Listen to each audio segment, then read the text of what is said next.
Members and my guest, ये गीता का छठा अध्याय का 5वां श्लोक है। उद्धरेदात्मनात्मानं नात्मानं अवसादयेत् आत्ममेवात्मनो बन्धुरात्मवरितुर्पूर्णम्। ये ऐसा नहीं है कि बहुत ये कोई टफ है श्लोक है। हम लोग बचपन से ही जानते आ रहे हैं कि जैसा आप करेंगे वैसा ही आपका सब कुछ होगा,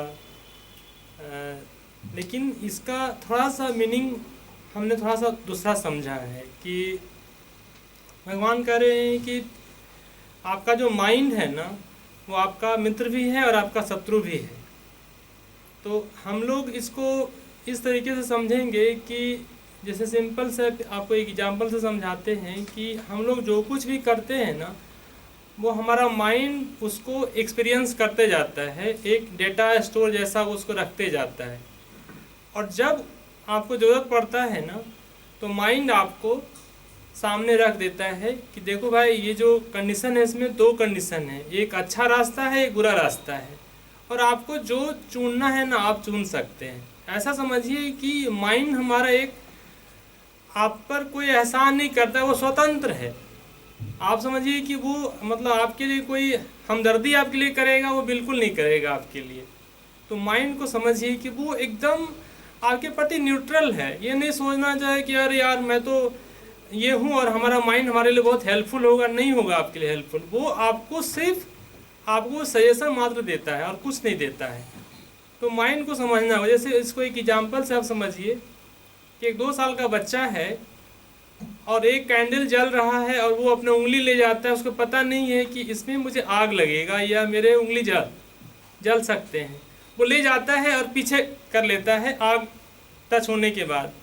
तो उसके माइंड एक एक्सपीरियंस देता है उसके मन में कि आग है, उंगली आग नहीं ले जाना है।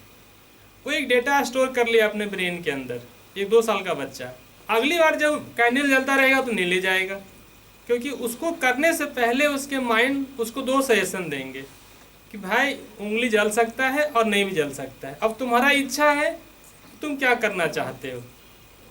तो भगवान यही कहना चाह रहे हैं कि आपका जो माइंड है, आपका मित्र भी है और आपका शत्रु भी है। वो आप पर कोई एहसान नहीं कर रहा है। वो ऐसा ना समझिए कि वो एक इंडिपेंडेंट पोर्टफोलियो लिए हुए है गवर्नमेंट का, जिस पर कि राष्ट्रपति का, प्रधानमंत्री का कोई बस नहीं है। वो सिर्फ आपको सजेशन देता है। वो सजेशन कौन सा सजेशन? जितने आपने किताबें पढ़े हैं, जितने अच्छे अच्छे लोगों ने संसर्ग किए हैं, वो आपके माइंड में स्टोर होते जा रहा है, और वो इन्फॉर्मेशन को एक जगह इकट्ठा करते जा रहा है माइंड। और वो आपको जब जब उसको ज़रूरत पड़ता है, वो आपको निकाल करके सामने रख देता है। जैसे हमारे गाड़ी चलते रहते हैं तो उसमें व्हील अलाइनमेंट करना पड़ता है ना टाइम टू टाइम, उसी प्रकार से हमारे माइंड को भी चाहिए कि आप टाइम टू टाइम अलग अलग सेमिनार जाइए, सत्संग में जाइए, कि हमारा माइंड भी एक व्हील अलाइनमेंट होता रहे। इसलिए वो पर्पस है। तो सारे जगह यही कहा गया है कि आपका जो माइंड है वो आपके प्रति जरा सा भी उसको सिंपैथी नहीं है। इस बात को दिमाग से निकाल दीजिए कि वो हम पर सिंपैथी रखता है, बिल्कुल नहीं रखता है। आपको सिर्फ सजेशन देता है वो। और भगवान कृष्ण गीता में अर्जुन को कहीं पर भी सजेशन नहीं दिए हैं।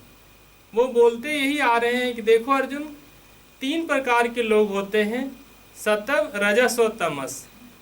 और तुमको हम बताना चाहते हैं कि सत्व वाला कैसा होता है, रजस वाला कैसा होता है और तमस वाला कैसा होता है।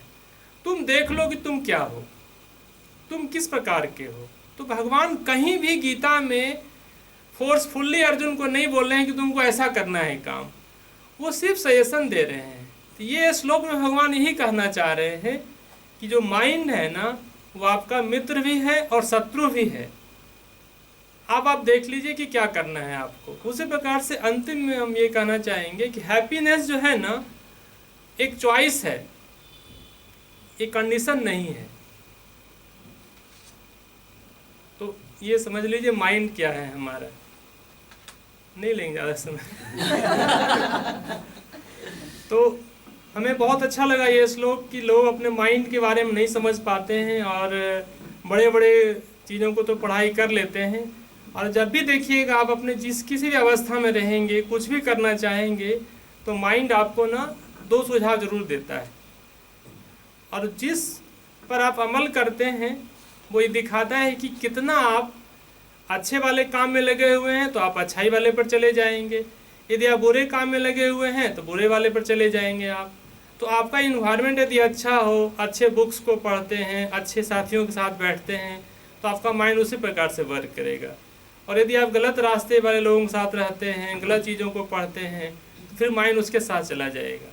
तो माइंड हमारा एक ओपन पोर्टफोलियो लिए हुए है, उसको आपसे कोई हमदर्दी नहीं है, ये जान लीजिए। ये समझ लीजिए कि वो हमारे लिए बड़ा हमदर्द है, तो ये हम लोग बेवकूफ़ी करते रहेंगे।